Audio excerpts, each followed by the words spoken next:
Here we have the bracket, North 113-pound bracket this weekend coming up. And this one is a weight class dominated by youth and freshmen.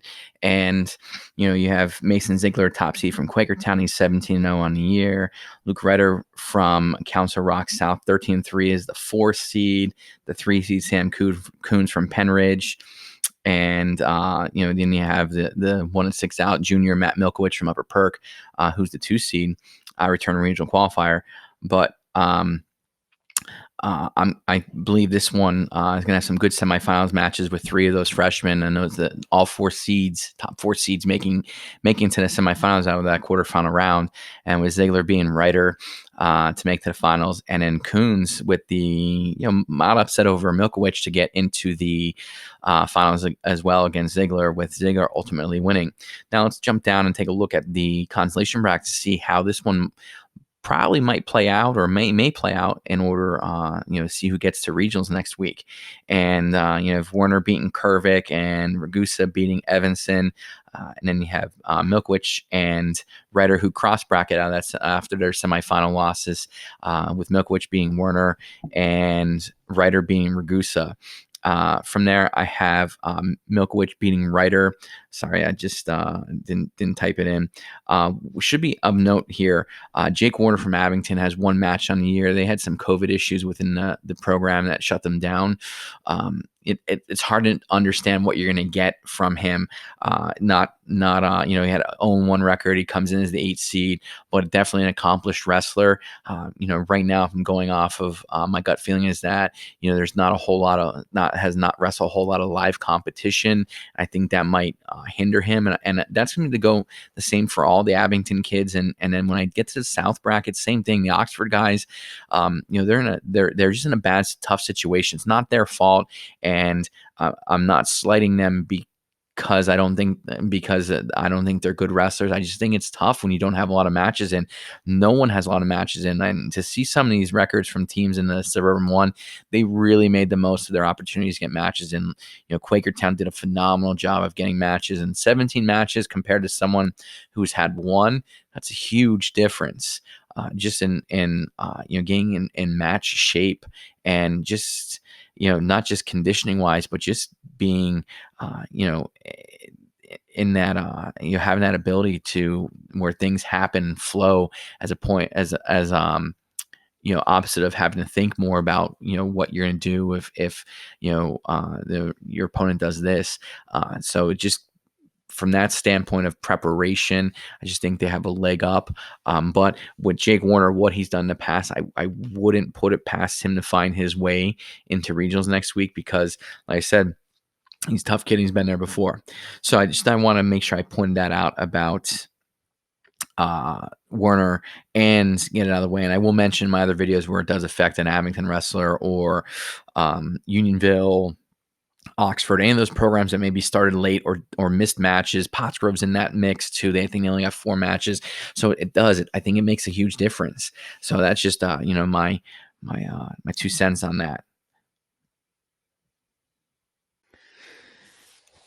113 pounds in the South. We have number 1 seed, returning state qualifier Dominic Ortlip. Talked about him a little bit in the 106 pounds predictions preview. He was a guy that was in and out of Spring-Ford Zion last year, earned the spot down the stretch, and that being a state qualifier. He's our 1 seed. Our 2 seed is Carmen Cortesi from Westchester Henderson. The 3 seed is Zane Caballo from Sun Valley, and the 4 seed is Victor. I'm going to say this wrong, and I apologize. I believe it's Keen Tiliana from Interborough.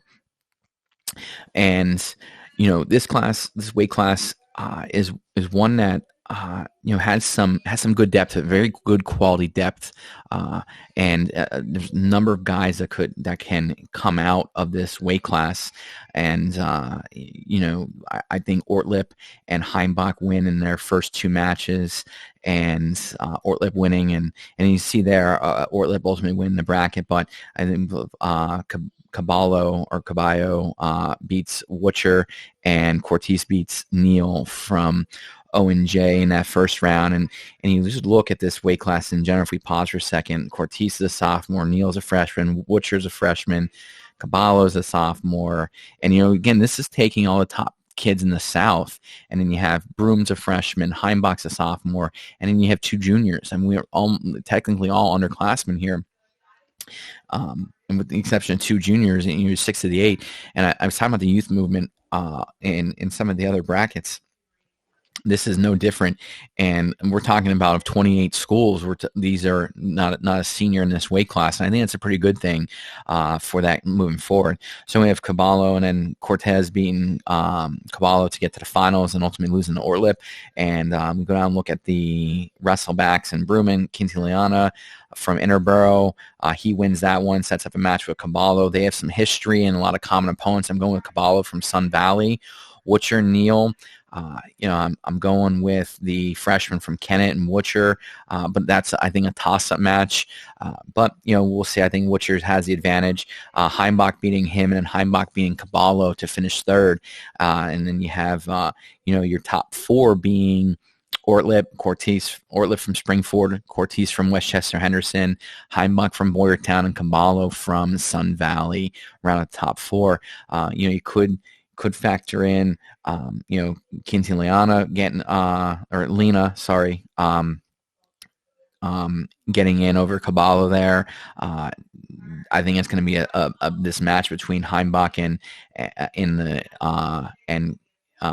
Quintiliana. I apologize.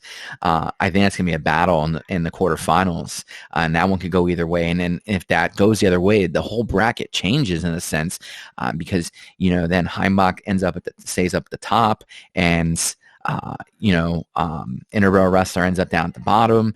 It could change the face of how things go. So, there's just so many things and variables, but I think that's the only one I think could change in that first quarterfinal round, if I had to venture a guess on it. And I do think it's going to be a really tough match. So then it's how I predict this bracket falls at 113 pounds in the South.